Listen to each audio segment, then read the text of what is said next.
Well, over the years, on Africa 54, we've paid tribute to VOA's legendary ethnomusicologist Leo Sarkisian. For decades, Leo traveled across Africa and collected and created recordings for his weekly broadcast of Music Time in Africa, which first went on air in 1965 and still airs today. Now, those broadcasts from the past are now going digital, and audiences worldwide will have online access to them. Here to tell us more about the project is the current host of Music Time in Africa, Heather Maxwell.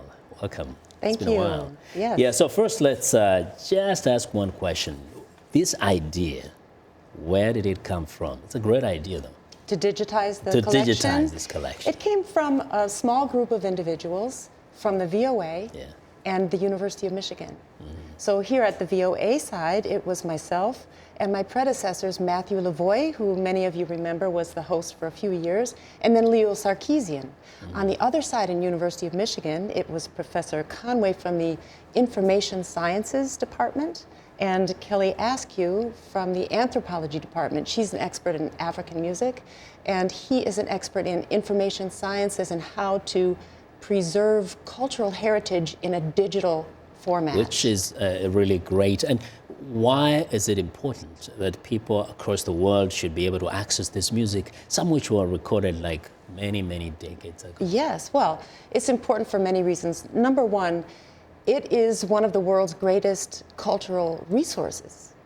The first decade was in the 1965 to 75, which, as you know, was very important in African history when most of the sub-Saharan countries were becoming independent, and they were developing their own identities around their music cultures.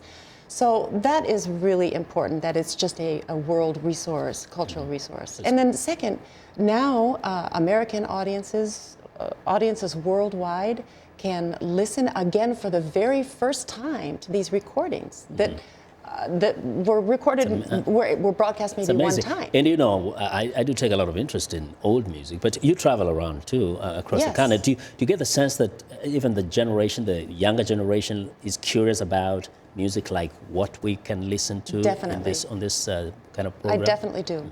They, even if they're very young, they respect their traditions, even if they don't actually listen to it a lot. It's important. And the older I see music listeners and even musicians in Africa get, the more important their cultural heritage becomes. So it's very important, also as a resource for universities in the U.S., in Africa, as a tool to teach about their heritage. That's amazing. Yeah. And now you inherited Leo Sarkisian's big shoes. But one other thing I know, apart from hosting the music, you are yourself a musician, and we have mentioned that many times on this program. What were your major highlights, or what was your major highlights in the music scene this year that is ending? Me as Heather Maxwell, the artist? Yeah. I would have to say the collaboration I did with Wino in Kenya. Yeah. You know a little about that. I know about that. Yeah, we did a great collaboration, and I think we featured this here a couple weeks ago when you were absent. A beautiful love song, and I was able to sing in English and in Luo.